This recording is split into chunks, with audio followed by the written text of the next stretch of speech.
Waking nightmares, eerie storytelling, whispered truths, ghostly tales, supernatural. Welcome to Midnight Murmurs.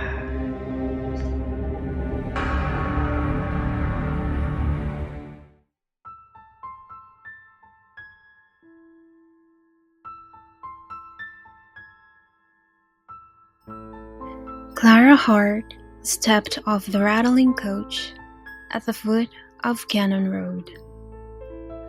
Her breath visible in the chill dawn air.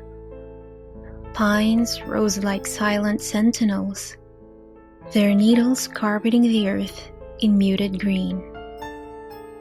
She carried a leather satchel filled with pressed specimens and a worn journal, a gift from the University of Santo Tomas.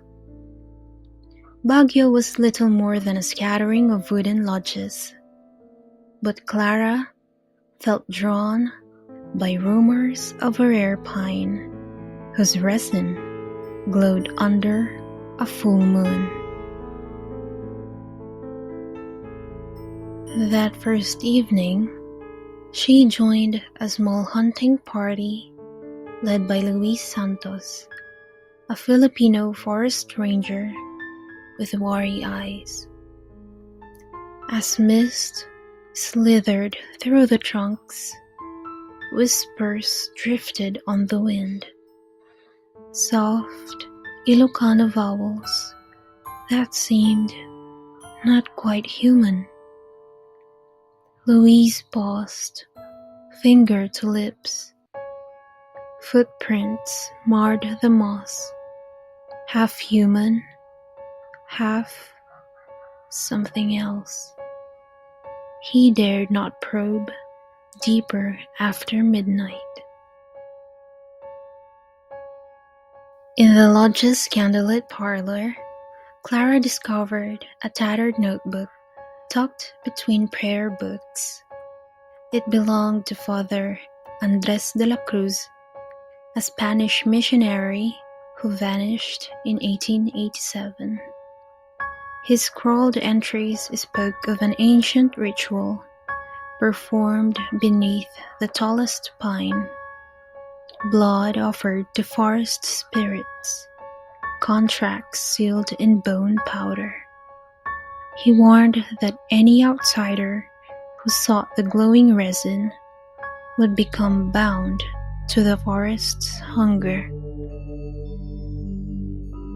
By November 20, two of Lewis's men had disappeared. Their abandoned rifles lay in a circle, barrels pointed skyward. Panic swept through the lodge guests. Clara resolved to ascend alone on November 22, journal in hand, determined to expose the truth behind the forest's call. At the summit, the moon revealed a clearing, ringed by gnarled pines. At its center grew the fabled specimen, its resin pulsing like a wounded heart. Clara raised her lantern, only to find Louis's face before her, pale as ash. His eyes glowed with the same eerie luminescence. "The forest claims us all," he whispered, hand outstretched. Lightning cracked. Clara felt roots coil around her boots. She dropped the journal. The wind snatched the pages, chanting in a tongue older than Spain. The next morning, lodge staff found the clearing empty. Clara's lantern lay shattered. Louis was gone. Only the journal remained, its final pages blank, but for one line, scratched in trembling ink, "I belong to the pines now." Whoever reads this will never leave. Decades later, an archivist at the University of Santo Tomas discovered those blank pages.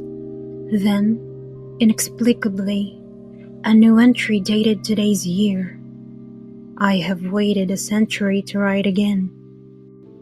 No one ever saw Clara Hart or the forest ranger ever again. The glowing resin of Mount Santo Tomas still pulses beneath moonlight, and the pines continue their ageless whispers. What ancient pact binds the forest's spirits to human blood? What fate awaits the next curious soul who seeks the glowing resin? Can the journal's curse ever be broken? Or is the forest's hunger eternal?